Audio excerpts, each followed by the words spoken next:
Dentro do conceito de rapport, existe o conceito de interação agradável. O que é uma interação agradável do cliente com o vendedor? Sobretudo é uma interação que o cliente percebe positividade. O vendedor, ele tem que se mostrar uma pessoa positiva, ele tem que trazer alegria para aquele cliente, ele não pode ser aquela pessoa com a cara fechada, xoxa. Outra coisa, olhar no olho, apertar a mão de forma firme. Ele não pode ser o vendedor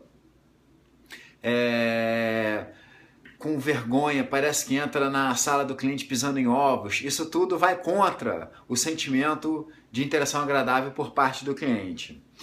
Outra coisa que é importante entender é o seguinte, esse relacionamento, a interação agradável do cliente com o vendedor, algumas pessoas, alguns profissionais de vendas têm uma tendência natural a criar esse tipo de relacionamento, esse tipo de sentimento por parte do cliente.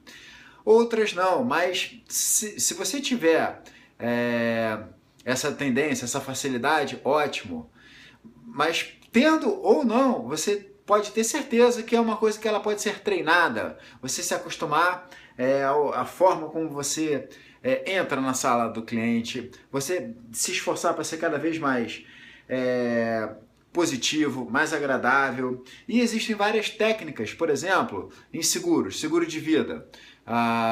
Sobretudo o cliente, o vendedor tem que falar de morte, afinal de contas, sobre o seguro de vida tem a ver com morte. Só que morte, ninguém gosta de falar de morte, é um assunto desagradável.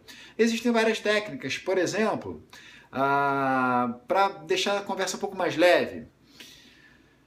Por exemplo, o vendedor ele pode falar de situações de terceiros, né? Situações hipotéticas, ou que apareceram na mídia, no caso de um acidente, de uma morte. E aí depois ele pode falar de um exemplo dele. Por exemplo, uma situação de doença que o vendedor tem atravessado na sua família. E depois, de forma muito sutil, ele pode perguntar para o cliente: e você já pensou sobre isso? Então, assim, o cliente, enquanto o vendedor está falando de outras pessoas, depois o vendedor começa a falar do próprio vendedor, o cliente vai navegando de forma muito fácil naquela conversa que é até um pouco desagradável, mas não é da vida do cliente, então ele não se sente incomodado. No final, você faz uma perguntinha sutil: você já pensou nisso para você? Fica mais fácil do cliente falar assim: caramba, eu nunca pensei. Bom, agora a gente vai pensar. Então é uma forma agradável de tratar um assunto super difícil.